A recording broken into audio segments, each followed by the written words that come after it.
கலித்தொகையில ஒரு பாட்டு கொடுத்துருக்கீங்க, 39வது பாட்டு. காமர் கடும் புனல் கலந்து எம்மோடு ஆடுவாள் தாமரை கண் புதைத்து அஞ்சி தளர்ந்து அதனோட ஒழுகலான் அப்படின்னு ஒரு பாட்டு கொடுத்துருக்கீங்க. அந்த பாட்டை பத்தி சொல்லுங்க. ஆக்சுவலி எனக்கு கலித்தொகை நான் அதிகமா படிக்கல. எனக்கும் இது என்ன பாட்டுன்னு தெரியல. நீங்க சொல்லுங்க. இது கலித்தொகை காட்சிகள்லாம் புத்தகம் இருக்கு. கலித்தொகையில பூராமே காட்சி தான். ஒரு நாடகம் மாதிரி, ஓரங்க நாடகம் மாதிரியே இருக்கும். பொதுவாவே சங்க இலக்கியத்தை ஒரு கூற்று நாடகங்கள்னு சொல்லுவாங்க. யாரோ ஒருத்தர் சொல்ற மாதிரி இருக்கும். ஆனா அதுக்குள்ள ஒரு காட்சியே இருக்கும். நிறைய கேரக்டர்ஸ் எல்லாம் வரும். ஆனா ஒருத்தர் பேசுவாங்க எல்லாத்தையும் பத்தி. இந்த பாட்டு அதுக்கு ஒரு பெஸ்ட் எக்ஸாம்பிள் அப்படின்னே சொல்லலாம். நம்ம மறுபடியும் இனியா இன்பனோட காதல் கதைக்குள்ள போவோமே. ஒரு கேரக்டர் அப்ப நீங்க ஒரே கேரக்டர் ஃபிக்ஸ் பண்ணிட்டீங்களா எல்லா பாட்டுக்கும்? ரெண்டு நான் ஃபிக்ஸ் பண்ணிட்டேன். ஆமா.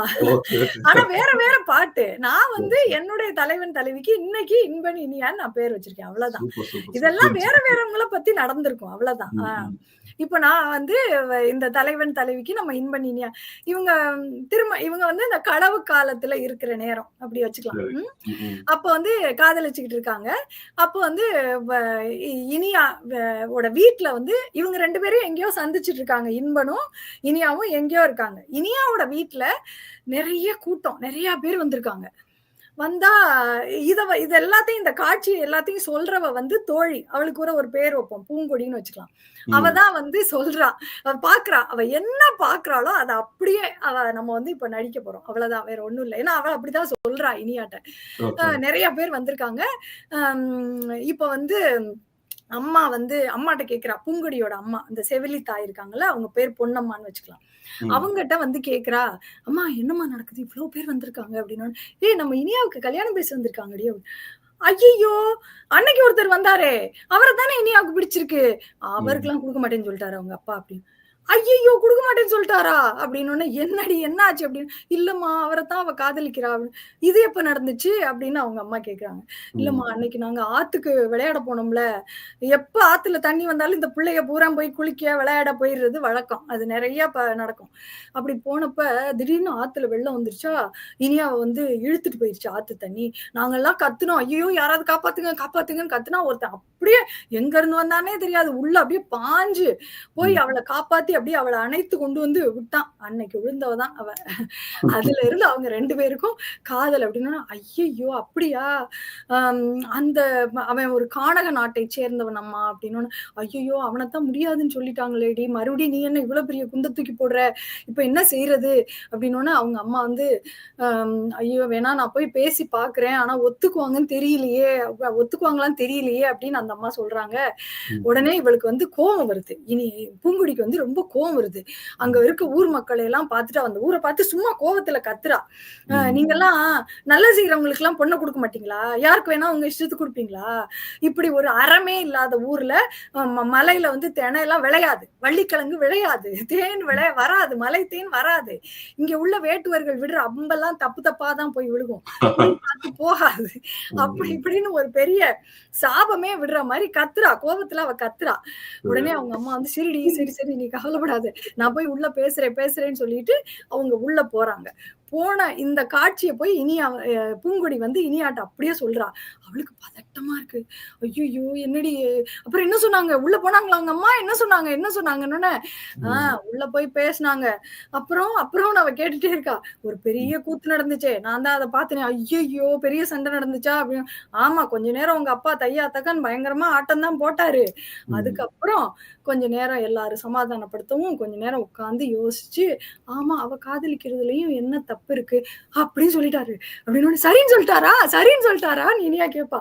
ஆமா சரின்னு சொல்லிட்டாரு அப்படின்ட்டு இதத்தான் அவ அப்படியே நடிச்சு காட்டுவா. அங்க நடந்ததை பூங்குடி அப்படியே தத்ரூபமா நடிச்சு காட்டிட்டு, சரி இப்பதான் நல்லா சரின்னு சொல்லிட்டாருல, வா நம்ம ரெண்டு பேரும் சேர்ந்து முருகனுக்கு குறவை கூத்து ஆடுவோம் அப்படின்னு சொல்லி ஆடுவாங்க.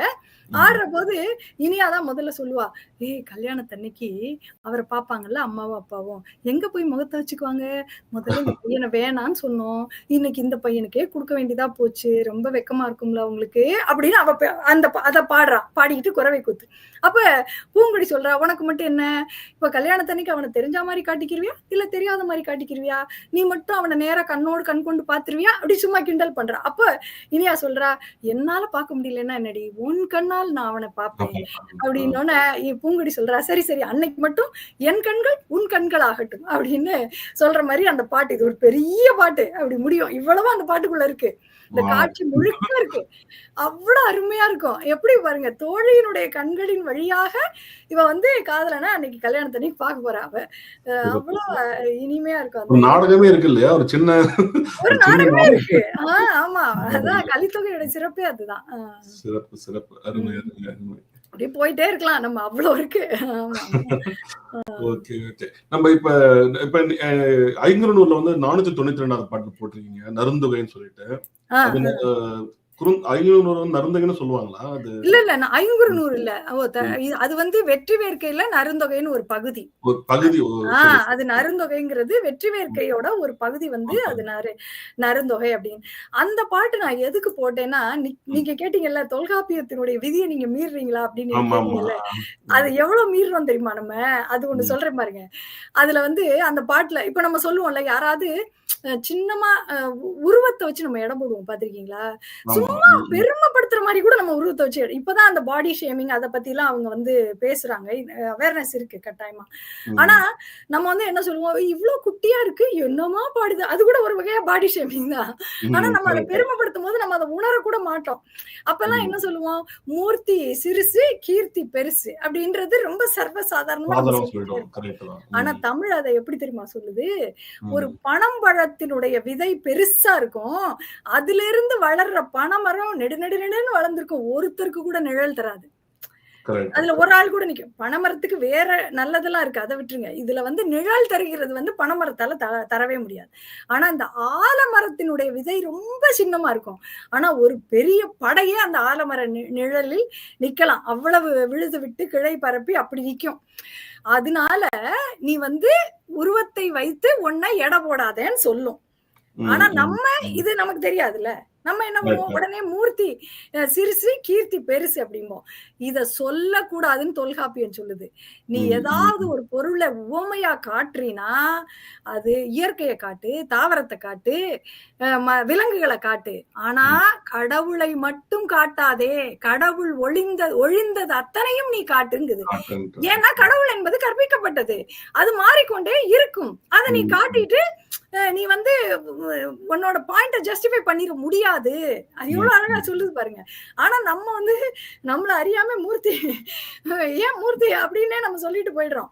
இதத்தான் தொல்காப்பியம் சொல்லுது, இயற்கையை காட்டு அப்படின்னு. தமிழ் வந்து இயற்கையை காட்டி காட்டி தான் உவமையை வைக்குது. அது தொல்காப்பியர் சொன்ன விதி. அதுக்காக அது சிறப்பு சிறப்பு சிறப்பு.